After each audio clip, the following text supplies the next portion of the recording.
Olá, eu estou de volta, eu sou a professora Poliana Lira e eu estudo com você a toxicologia mapeada.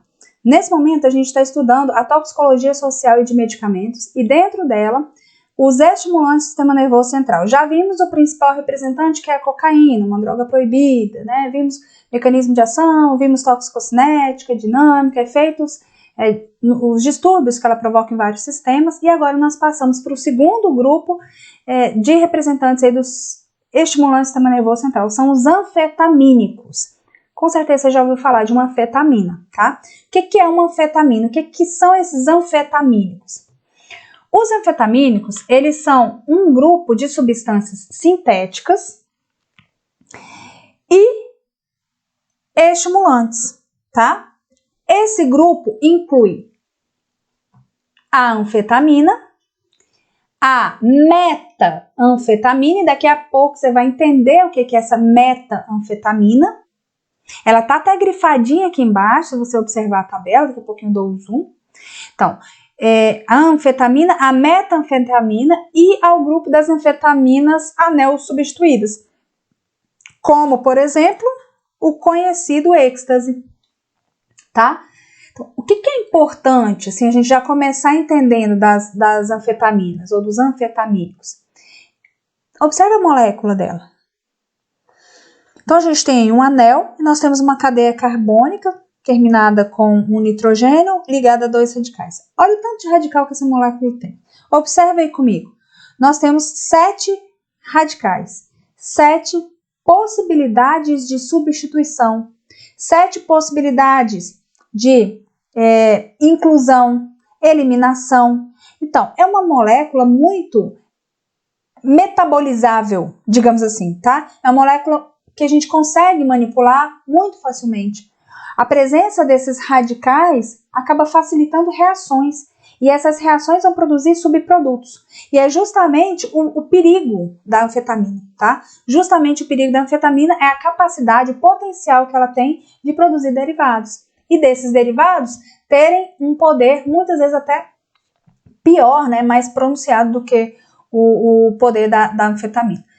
Qual que é a ação deles? De que forma que eles, de fato, estimulam o sistema nervoso central?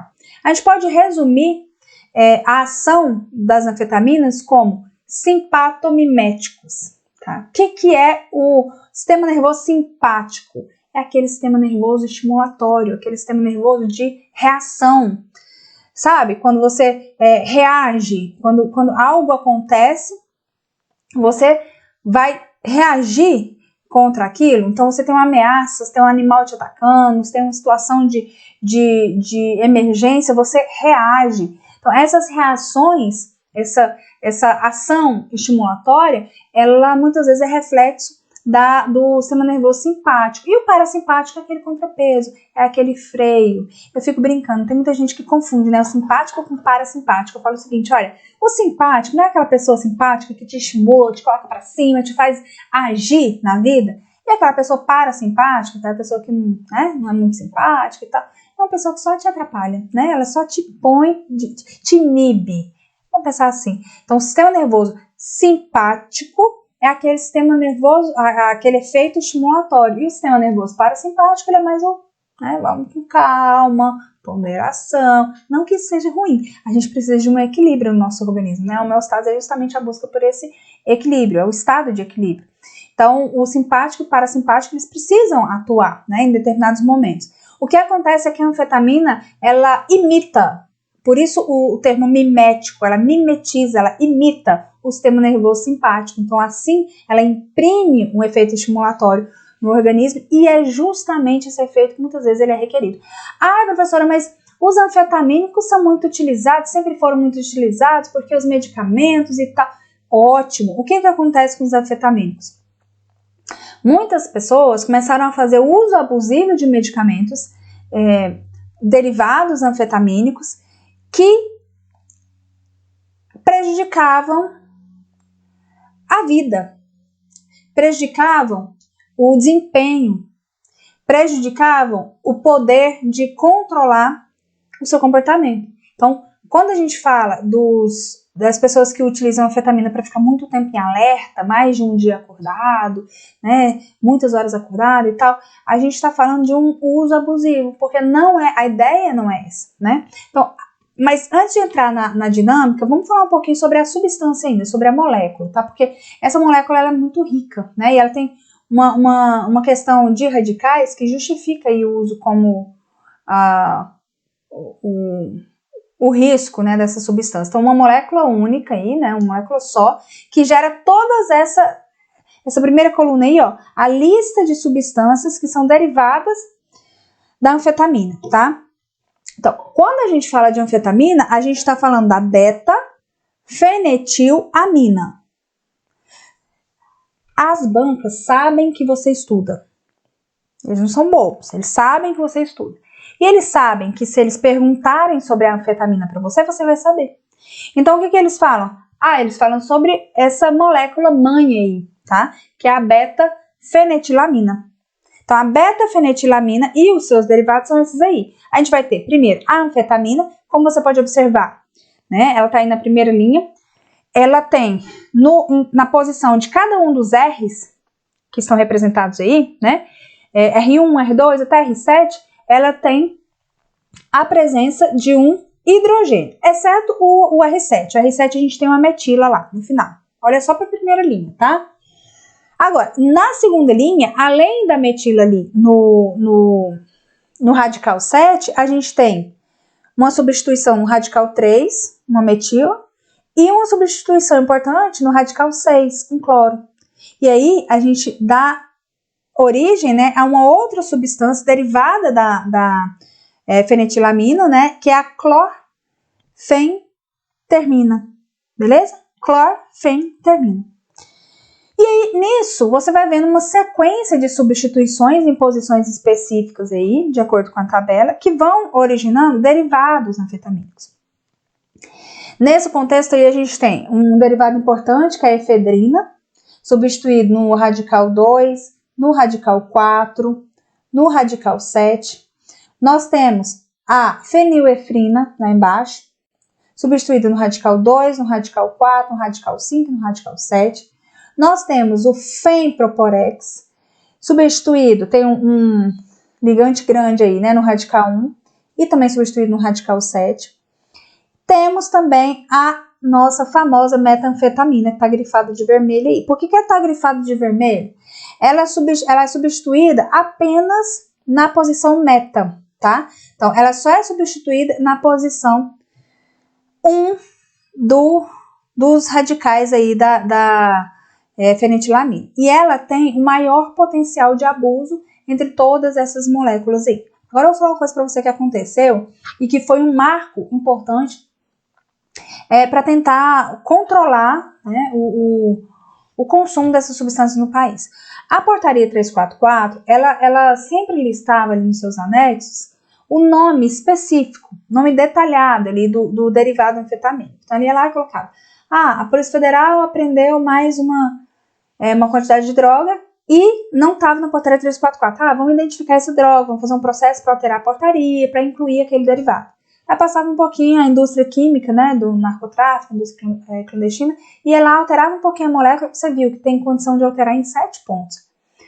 Então ele ia lá, alterava um pouquinho a molécula, e aí, sendo apreendida essa substância, a Polícia Federal não poderia enquadrar ela em tráfico de drogas, porque não era uma droga proibida. Por quê? Porque não estava descrita lá na portaria 344, nas drogas proscritas. Então, o que a indústria fazia, a indústria do narcotráfico, clandestinamente, claro, ela ia lá, substituía para se livrar, para driblar a portaria. E aí a gente teve um avanço muito grande em relação à normatização de drogas proibidas. Nós tivemos incluído na portaria 344 o termo, grupo, derivados anfetamínicos. Então, a partir do momento que uma substância ela é apreendida e que, mesmo não esteja descrita ali naquele anexo da portaria 344, ela se identifique como um derivado anfetamínico, ela também é proibida, independente da posição, do radical que foi alterado. Então, isso foi um avanço muito grande, porque aí a driblagem da norma, né, pelo narcotráfico ficou mais difícil. Então, foi um avanço em relação a isso. O que mais que nós temos aqui? Padrão de uso, né? A gente sempre precisa estudar aí o padrão de uso. Na Segunda Guerra Mundial, os alemães usaram anfetamina para quê? Para aumentar o estado de alerta, o estado de vigília, né? Das tropas e combater a fadiga. Tá? Então, mesma ideia de que muitos caminhoneiros, vou até pular para cá, ó, fizeram e ainda fazem muitas vezes o uso abusivo, que é o famoso rebite. O que é o rebite? O rebite é justamente o uso de anfetamínicos para manter durante um tempo maior o estado de alerta. Então a pessoa ela normalmente ela recebe por quilometragem, enfim, pela viagem. Então o que ela quer? Ela quer ficar dirigindo o maior tempo possível. Então, ela não pode ficar dormindo 8 horas. Ela vai dormir 2 horas. Como que ela vai conseguir isso? Ela vai conseguir fazendo uso abusivo de anfetaminas, tá? Então, na mesma ideia ali, né, das tropas alemãs, os caminhoneiros também, muitas vezes, apresentavam esse padrão aí de uso, né, de rebite, de anfetaminas, para manter o estado de alerta. E aí, o que aconteceu? Entrou na legislação brasileira a necessidade de fazer com frequência, né, com uma certa periodicidade, o exame toxicológico. Né? Então, o exame toxicológico em pessoas que têm a carteira de motorista lá, que é profissional, enfim, é justamente para tentar reduzir esse comportamento abusivo em relação a anfetaminas, reduzir o uso de rebite, tá bom? Então, nós temos aí esse padrão de uso. Nós temos também aqui, no Japão, as anfetaminas eram utilizadas também nas tropas para aumentar a produtividade e também para aumentar a produtividade de trabalhadores, porque no Japão a gente sabe que é cultural que eles tenham uma jornada de trabalho exaustiva, enorme, né? Bem maior do que o normal. Então, para conseguir trabalhar e render, né, acontece também o uso de anfetaminas. O que mais? Muito comum também, ó, os estudantes, é o famoso doping intelectual que a gente fala, né? O que é o doping intelectual? É quando a pessoa lá, espero que não seja você, viu, querido concurseiro, faz o uso principalmente do metilfenidato, que é um estimulante do sistema nervoso central, anfetamínico, com a ideia de aumentar o estado de alerta físico e também mental, através de estímulo do sistema nervoso central. Agora, o que acontece? A crítica, né, que a gente acaba fazendo em relação a esse doping intelectual. Esse estímulo, ele é mais específico para atividades simples e não atividades complexas, como, por exemplo, estudar. Então, acaba sendo o uso não tão inteligente assim, né, da substância. Femproporex. Femproporex não, né? Anfetaminas, em geral, né? Também são utilizados como anorexígenos. Então, e isso daí é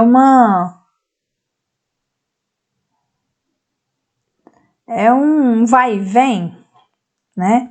É um vai e vem tão grande na Anvisa. Tem hora que proíbe, tem hora que libera, tem hora que proíbe algum, libera outro, e etc. Tal, vira uma bagunça. Então, esses anorexígenos aqui, ó, são medicamentos normalmente utilizados para emagrecer, porque eles deprimem o centro da fome, mas eles também são estimulantes, né? Sistema nervoso central. Então, exemplo aí é o Femproporex, né, que é utilizado muitas vezes de forma abusiva. Para fins terapêuticos, ele é usado, né, como distúrbios da hiperatividade em crianças e narcolepsia.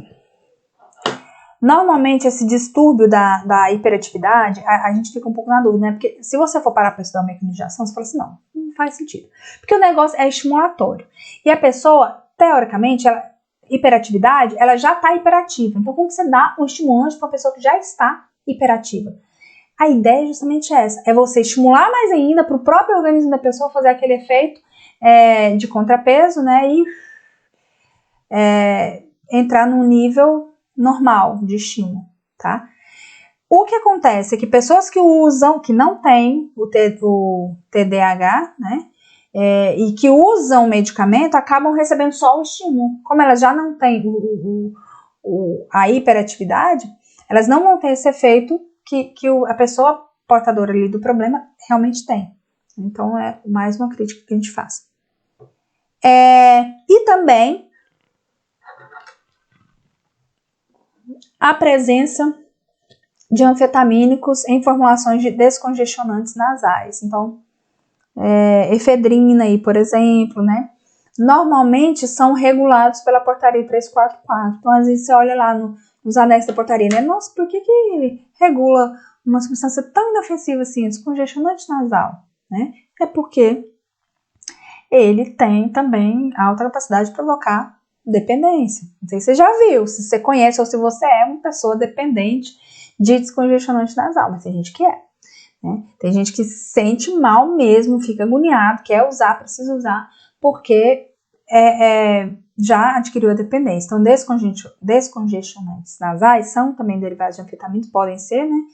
E estão normatizados, regulados aí pela portaria 344 de 98 e seus anexos. Nós temos também alucinógenos, como é o caso aqui, né? Citei aqui o êxtase, né? Um derivado anfetamínico.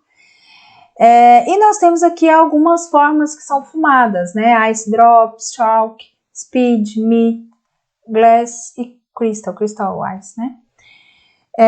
Então essas são as espécies fumadas. O que acontece? Como eu tenho uma droga que estimula muito o sistema nervoso central, né? Um estimulante do sistema nervoso central, muitas vezes, dentro do estudo do padrão de uso aqui, nós vamos observar um abuso conjunto de substâncias que regulam, que diminuem um pouco o estímulo do sistema nervoso central, tá? Então, barbitúricos, ansiolíticos, álcool, né? São todos depressores do sistema nervoso central, né? Para combater o efeito, a parte ruim do excesso de estímulo no sistema nervoso central, porque a pessoa ela quer ficar estimulada, ela quer ficar acordada, ela quer agir mais, ela quer ter mais disposição, ela quer dormir também, né? Então, ela acaba fazendo uso de barbitúricos, ansiolíticos, álcool, com a ideia de, para eu dormir bem. Eu vou tomar isso aqui para eu dormir bem. Combater insônia, combater a agitação, que são coisas que ninguém deseja, né? Bom, dentro aqui das características estruturais ainda, você percebe que eu gosto muito de mostrar imagens, mostrar moléculas, explicar o conteúdo utilizando, né, lançando mão aí de imagens. Não é à toa, tá? Não é firula. É porque existem bancas, vou citar algumas aqui, IADS, IDECAM, próprio CESP, que gostam de imagens, tá? Então, algumas disciplinas, elas oferecem isso, e a toxicologia é uma delas, tá? Então, tudo que a IADS pode cobrar de imagem de você, ela vai cobrar, tá? Então, uma molécula, eu gosto de mostrar. Por quê? Porque muitas vezes a banca, que é uma banca mais moderna, ela acaba cobrando isso de você, reconhecimento dessa imagem lá na hora da prova, tá? Então, aqui nós temos algumas posições chaves.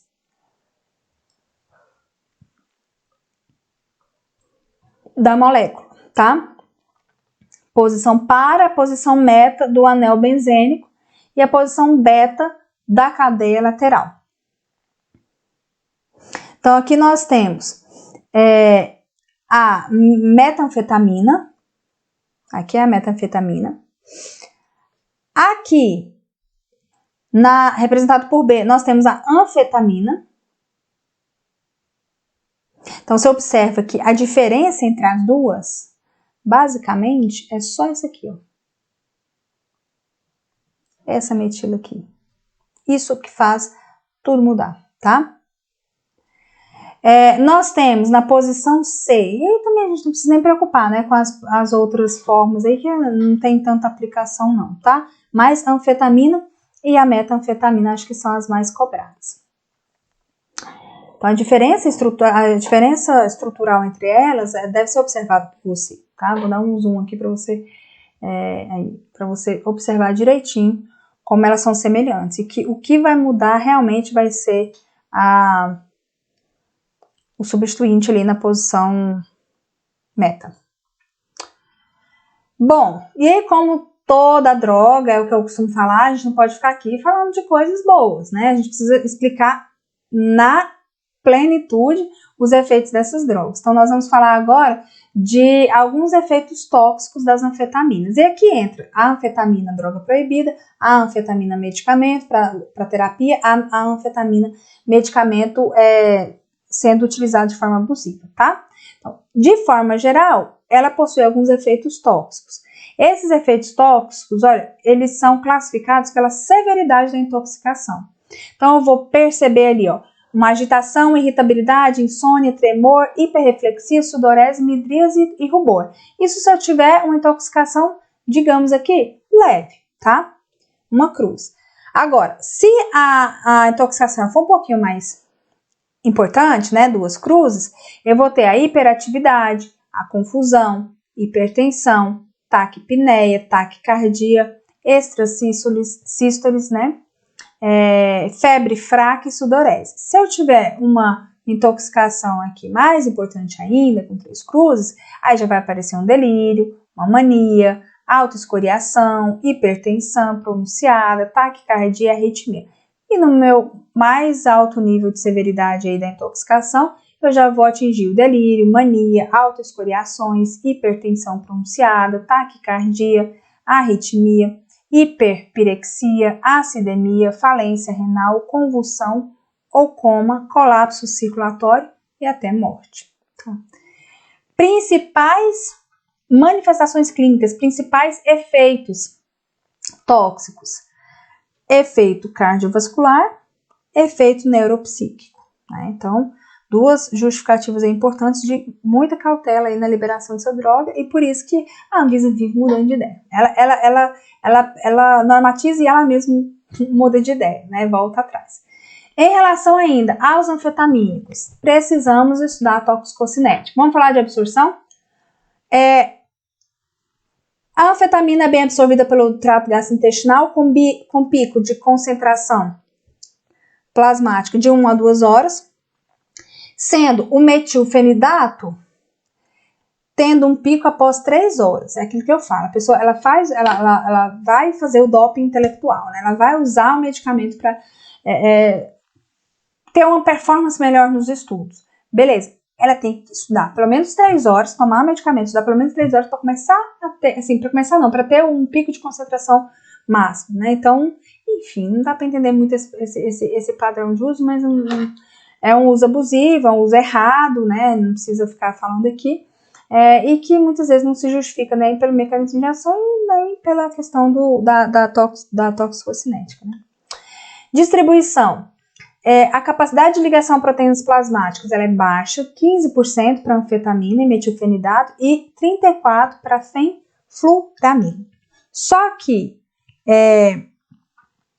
a gente percebe que isso, para efeito, fala assim, parece assim, ela fracamente, ela se liga fracamente a proteínas plasmáticas, então ela tem um efeito fraco, ela tem um efeito menor.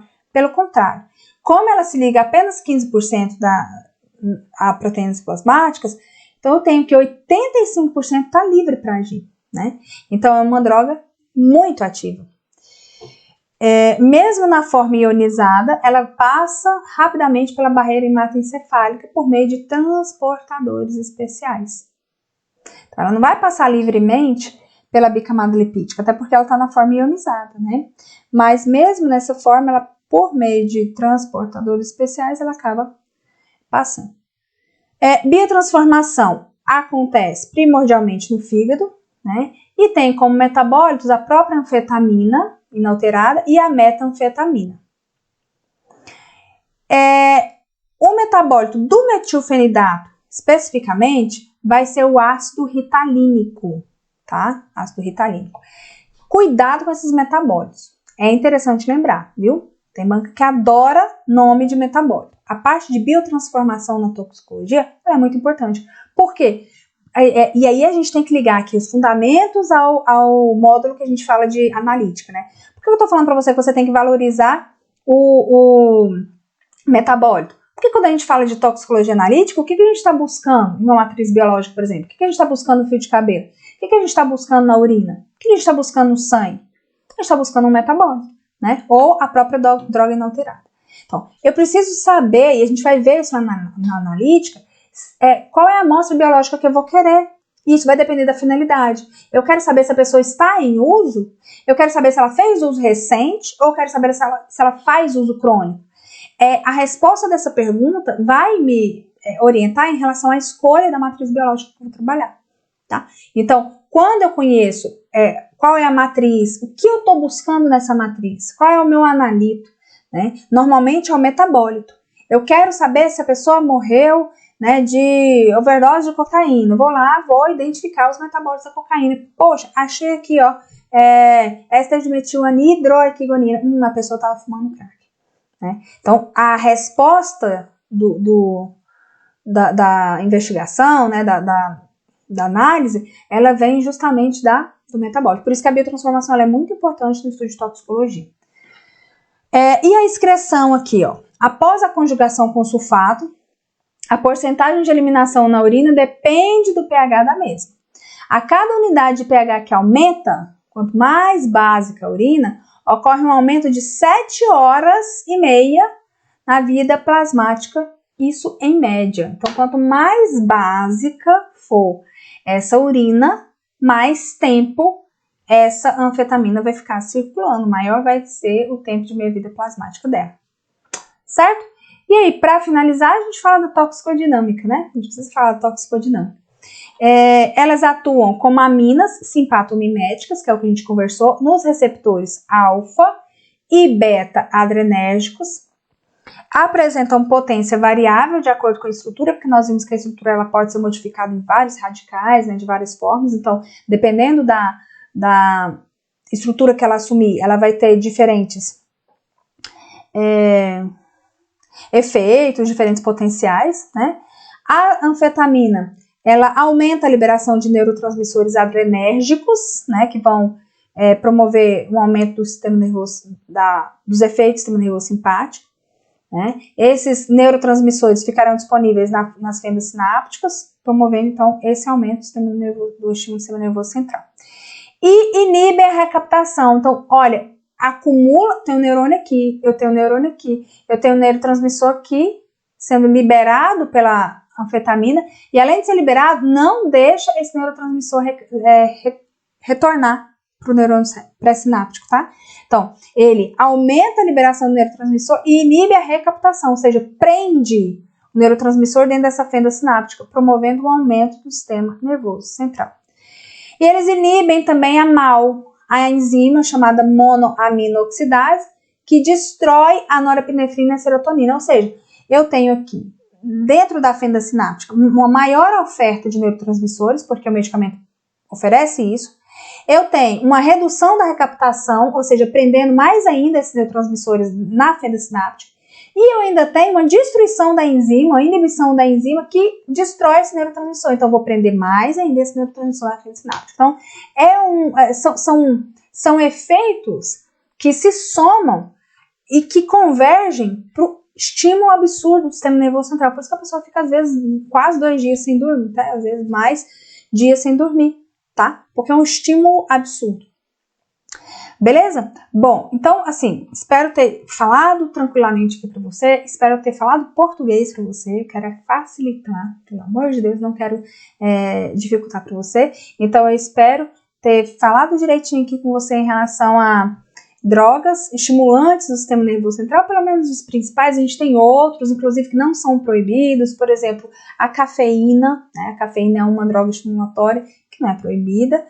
E temos outras, metilxantinas e outros estimulantes do sistema nervoso central. Mas os principais, né, cocaína e anfetaminas, acho que a gente falou bastante, acho que foi suficiente, beleza? Faz um resumo direitinho aí, organiza a sua vida e volta comigo animado para o próximo bloco, porque no próximo bloco a gente vai começar a falar de canabinoides. E aí esse assunto, ó, dá pano para manga, porque ao mesmo tempo que é proibido, tem coisa que é liberada. E a gente vai falar também um pouquinho da regulação, porque não tem como não falar da parte regulatória mais, né, depois da evolução que aconteceu, né, de inclusão dos canabinoides nas listas de substâncias sujeitas a controle especial e não apenas proibidas. Bom, então, basicamente, em relação a estimulantes, era isso que eu tinha a dizer para você. Vou me despedir aqui e volto no próximo bloco animada para trabalhar com você canabinoides. Eu espero você. Até mais. Tchau, tchau.